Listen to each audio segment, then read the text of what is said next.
Good morning friend and welcome back to this channel. तो आज का जो हमारा टॉपिक रहेगा वो रहेगा पॉलिटी में फर्दर कौन सा होगा, डिफरेंट सोर्स ऑफ कॉन्स्टिट्यूशन। जैसे आप देख पा रहे हो, जो हमारा कॉन्स्टिट्यूशन था उसको बेसिकली हम कह सकते हैं काफ़ी पहले बना, जब से जो ब्रिटिश इंडिया में आए हैं तब से। स्टार्टिंग अगर थोड़ा सा देखोगे तो 1773 में अप्रॉक्सीमेटली ये कॉन्स्टिट्यूशन जो है, पहला जो एक्ट आता है वहाँ से स्टार्ट होता है। फिर करते करते ये लास्ट एक्ट जो जाता है 1935 का, जैसे आप देख पा रहे हो।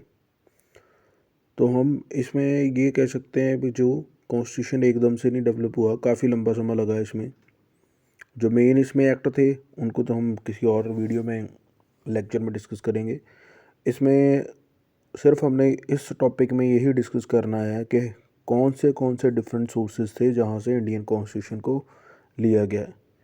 कई बार ये भी एलिगेशन लगते हैं कि पूरे का पूरा इंडियन कॉन्स्टिट्यूशन क्या है, कॉपी पेस्ट है, यानी कि हमने खुद से कुछ नहीं किया। दुनिया में जब हमने अपना कॉन्स्टिट्यूशन बनाया, दुनिया में different different constitution already available थे, उनसे ही कॉपी पेस्ट किया और इसमें रख दिया है। लेकिन ऐसा भी नहीं है, हमने सिर्फ बेसिकली क्या किया है कि जो जो चीज़ें दुनिया के कॉन्स्टिट्यूशन में इंडिया के कंटेक्स्ट के हिसाब से सही थी उनको उठाया और इसमें रख दिया। ठीक है, तो क्रिटिसिज्म भी है अपने हिसाब से, लेकिन हमारे पास इसका प्रॉपर तरीके से इसको काउंटर करने का भी जवाब है। सोर्स आपको पता ही है कौन सी है, ल्यूसेंट है। मोस्टली सारे इसको ही फॉलो करते हैं। ठीक है, तो यहाँ से हम करते हैं और देखते हैं कैसे हम इसको और डिटेल में कैसे समझ पाते हैं। तो पहला एक्ट हमारा यही रहेगा, गवर्नमेंट ऑफ इंडिया एक्ट 1935। इसको कहीं ना कहीं ब्लूप्रिंट भी कह लेते हैं। ब्लूप्रिंट उस चीज़ को कहते हैं जिससे हम बेसिकली कोई भी चीज़ तैयार करते हैं। जैसे कि से फॉर एग्जांपल, अगर हमने घर तैयार करना है तो पहले हम नक्शा वगैरह जो बनाते हैं, तो वो हमारा ब्लूप्रिंट हो गया। तो ऐसे ही कॉन्स्टिट्यूशन तैयार किया, उसका ब्लूप्रिंट कहाँ से आया, 1935 का जो एक्ट है, लास्ट एक्ट है। इसमें से जो इंपॉर्टेंट चीज़ें हैं वो देखें क्या क्या लिया है। पहला लिया है फेडरल सिस्टम। फेडरल सिस्टम का मतलब होता है इक्वल डिस्ट्रीब्यूशन ऑफ पावर। किस किस के बीच में इक्वल डिस्ट्रीब्यूशन, सेंटर और स्टेट के बीच में। ठीक है, लेकिन इंडिया में फेडरलिज्म प्रॉपर तरीके से नहीं चलता। जैसे एग्जांपल है सही फेडरलिज्म की, यूएसए में है, वहाँ पे स्टेट की अपनी अलग पावर है, पूरे ओवरऑल यूएसए की अलग पावर है। इंडिया में ऐसा नहीं होता। पहले जब देश आज़ाद हुआ था तो 40-60 पावर डिस्ट्रीब्यूट थी, 60 सेंटर के पास और 40 स्टेट के पास। लेकिन अभी अभी डिसेंट्रलाइजेशन ये काफ़ी ज़बरदस्त तरीके से हुआ है और हम काफ़ी कोऑपरेटिव फेडरलिज्म की तरफ बढ़ रहे हैं। एग्जाम्पल इसका है नीति आयोग के थ्रू, जो सेंटर चाहती है अभी स्टेट सेंटर के साथ मिलके चले, चाहे सरकार किसी की भी हो। सेकंड आ जाता है office of governor. Office of governor सीधी सी बात है, जो गवर्नर इंडिया में आपको पता ही है सेंटर सरकार के द्वारा लगाया जाता है। तो ये एक हिसाब से उसका कह सकते हो प्रतिनिधित्व करता है स्टेट में, ताकि स्टेट कोई ऐसा कानून ना पास कर दे जो कल के किसके अगेंस्ट जा सके, कल को सेंटर के अगेंस्ट जा सके। एमरजेंसी पावर, ठीक है, ये भी यहीं से ली गई है 1935 के एक्ट से। इंडियन कॉन्स्टिट्यूशन में 3 तरह की एमरजेंसी दी गई है। नेशनल एमरजेंसी आर्टिकल 352, ये भी हम डिस्कस करेंगे। आर्टिकल 356 स्टेट एमरजेंसी और 360 फाइनेंशियल एमरजेंसी। आज तक सिर्फ नेशनल एमरजेंसी और स्टेट एमरजेंसी तक लगी है और कभी फाइनेंशियल एमरजेंसी नहीं लगी। सेकंड, जिन्होंने हम पे राज किया, ब्रिटेन। ब्रिटेन से क्या लिया, लॉ मेकिंग प्रोसीजर, कानून बनाने की प्रक्रिया। इंडिया में जो कानून बनता है वो बेसिकली कैसे बनता है आपको पता ही है, पार्लियामेंट में, जिसकी रिसेंटली इलेक्शंस भी होने जा रही हैं। अभी अभी डेट इसकी अनाउंस वगैरह की हैं, 7 फेजेज़ में इंडिया में इलेक्शन होगी। ठीक है, लॉ मेकिंग प्रोसीजर। तो कैसे कानून बनता है ये फिर किसी टॉपिक में भी देखेंगे हम। वैसे पार्लियामेंट में लोकसभा राज्यसभा दो होती हैं। लोकसभा लोअर हाउस होता है, राज्यसभा अपर हाउस होता है।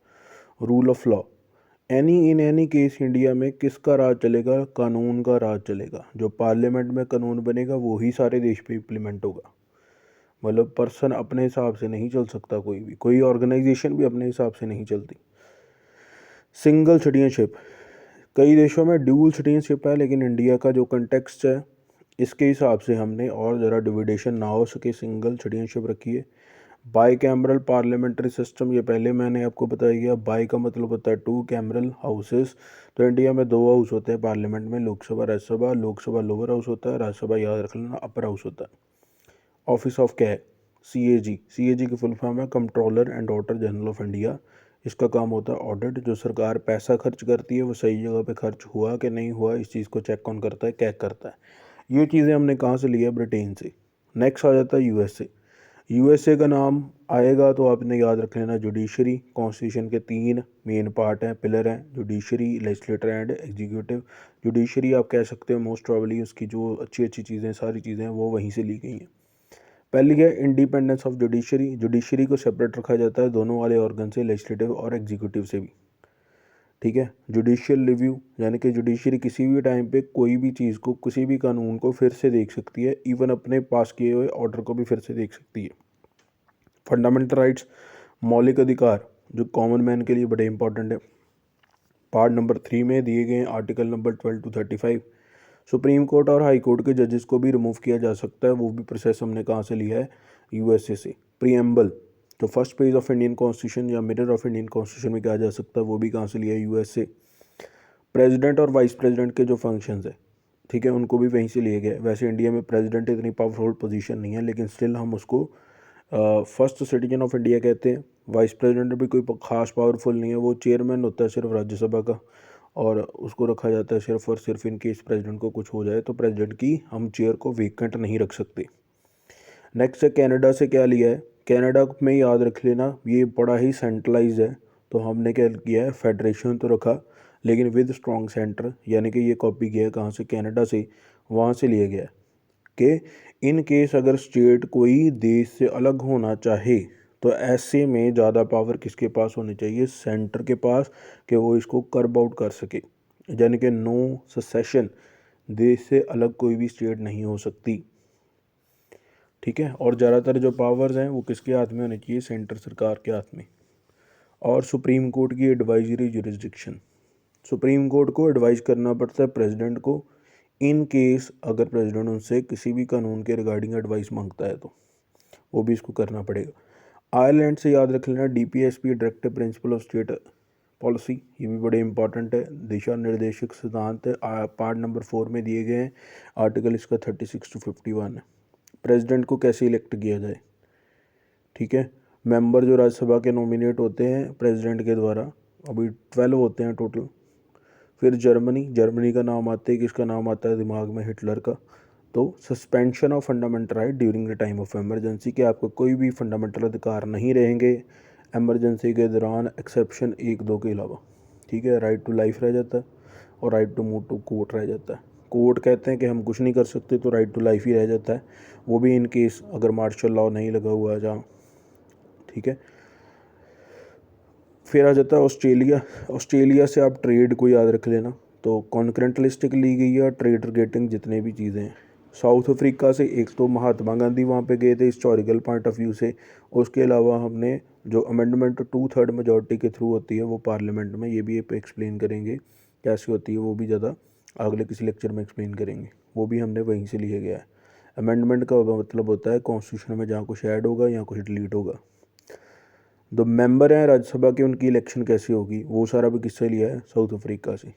फ्रांस, आपको पता ही है फ्रेंच रेवोल्यूशन हुई थी, तो उससे काफ़ी जो चीज़ें निकल के आई थी, मेन चीज़ें जो दुनिया को मिली थी, लिबर्टी, इक्वलिटी, फ्रेटर्निटी, आज़ादी, समानता, फ्रेटर्निटी, डिग्निटी होती है। रिपब्लिकन सिस्टम, गणतंत्र सिस्टम, कि हम अपने फैसले खुद लेंगे। यूएसएसआर जो पहले था 1991 में क्लैप्स कर गया, उससे लिया कि जो अब का रशिया कह जाते हैं। फंडामेंटल ड्यूटीज़ ये पहले कॉन्स्टिट्यूशन में शामिल नहीं थी, बाद में इनको ऐड किया गया 1976 में 47 अमेंडमेंट के थ्रू। ठीक है। स्वंसिंग की कमेटी रिकमेंडेशन के बेस पे। और जो इसमें आर्टिकल 1 है 51A, पहले ये 10 थी फंडामेंटल ड्यूटीज़, अभी 11 है, 11 है। इसके अलावा ideal of justice in the preamble, कि जस्टिस होता है न्याय, लोगों को न्याय मिलना चाहिए, चाहे इकोनॉमिक है, आर्थिक तौर पे, पॉलिटिकली है। ठीक है। जो गरीब वर्ग है उनको न्याय मिलना चाहिए। तो ये हमारा आज का टॉपिक था कॉन्स्टिट्यूशन के रिगार्डिंग, जिसमें हमने सोर्स ऑफ इंडियन कॉन्स्टिट्यूशन को प्रॉपर्ली डिस्क्राइब किया है पेपर के पॉइंट ऑफ व्यू से। तो होपफुली आपको ये एक्सप्लेनेशन अच्छी लगेगी। Do subscribe this channel, like, comment, share. Thank you very much.